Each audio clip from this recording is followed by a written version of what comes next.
Okay, this is all multiplication. Notice there are no addition or subtraction signs. You do have a negative symbol in there, but that's a different topic. So I look first to see if there are any exponents outside of the parentheses. So there's a 1 here, a 1 there, a 1 there. So if you don't see anything, they're ones. But over here you have, outside of this parentheses, you have a 3, and outside of that parentheses, you have a pi. And when you have an exponent on the outside of your parentheses, you distribute that exponent into the inside parentheses. So this is 1 squared to the 3 pi. And then you take that and multiply it through to that exponent. So that's going to be 1 to the 6 pi. So when you raise an exponent to another exponent, you multiply the exponents. And it doesn't work if you have addition and subtraction. You can't do this real quickly. You can't do this and say, oh, that's x squared plus 2 squared. Okay? You can't do that. They both have 1s as exponent, and you can't distribute when you have a plus or minus sign in there. Notice there are no plus and addition and subtraction signs in any of this. So this rule applies only when there are no addition and subtraction signs. Okay, so now let's go ahead and simplify the first parentheses here. So I have 1x on the bottom and 3x's on the top. So that's like saying this.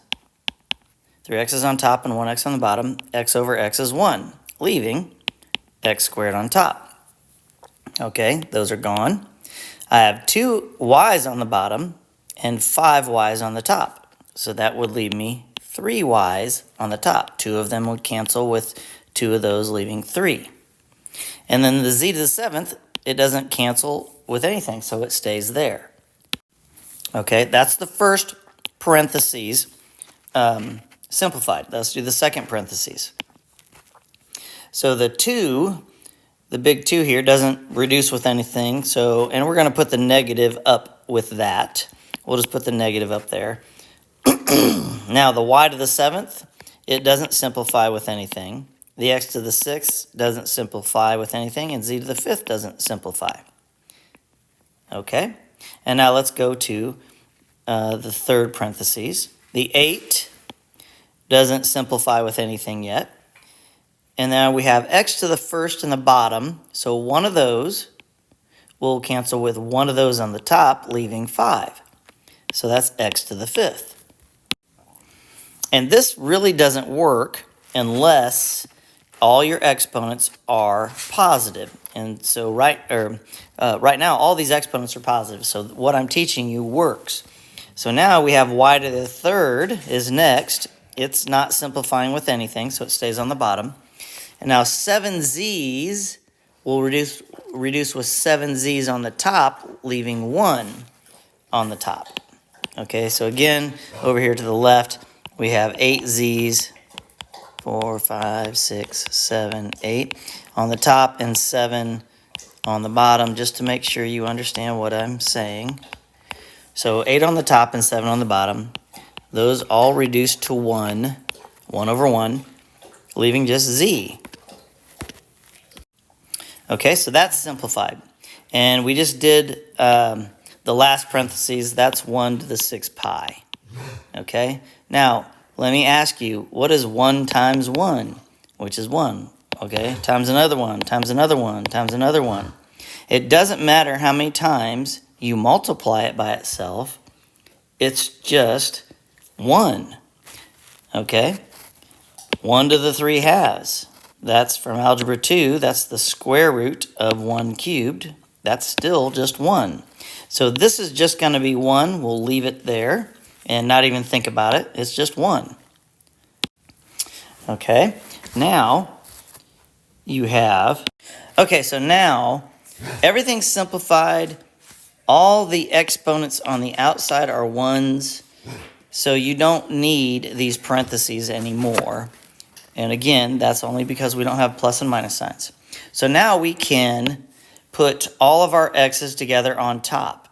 So I have x squared And the next one is x to the 5th. And when you multiply like bases, you add the exponents. So that's x to the 2 plus 5, or 7. Again, up here to the right, x squared times x to the 5th is x times x times x times x times x times x times x. I don't remember how much you know, but that's x to the 7. The shortcut is you add the exponents. So now my x's on top are simplified. Now the y's, I have y cubed, y to the 7th, so that's y to the 10th, and no more y's on the top. So I'm doing the top first, and then I'll address the bottom. Now the z's are next, z to the 7th, and z to the 1st. If there's no exponent, it's a 1. So that's going to be z to the 8 on top. And that's all of our stuff except for our numbers. -2 and 8 gives me -16. Okay, so you're multiplying everything. Now on the bottom, what do we have there? We have x to the 6th, y cubed, and z to the 5th. So our answer should be -16. On top and bottom here, the x's, 6 of these reduced with 6 of those, leaving 1 on top. That's 16x to the 1st. 3 y's reduced with 3 y's on top, leaving 7. And 5 z's reduced with 5 on top, leaving 3. And again, please remember that this only works when your exponents are positive. And just a reminder, let's say we have 2x squared over y to the -3. Anytime you want the negative to be positive, move it to a different position, either to the top or the bottom. It doesn't change the positive or negative on the problem. It just changes the positive and negative on the exponent. Okay? So that's not part of this problem. All of your exponents were positive. Hope that helps.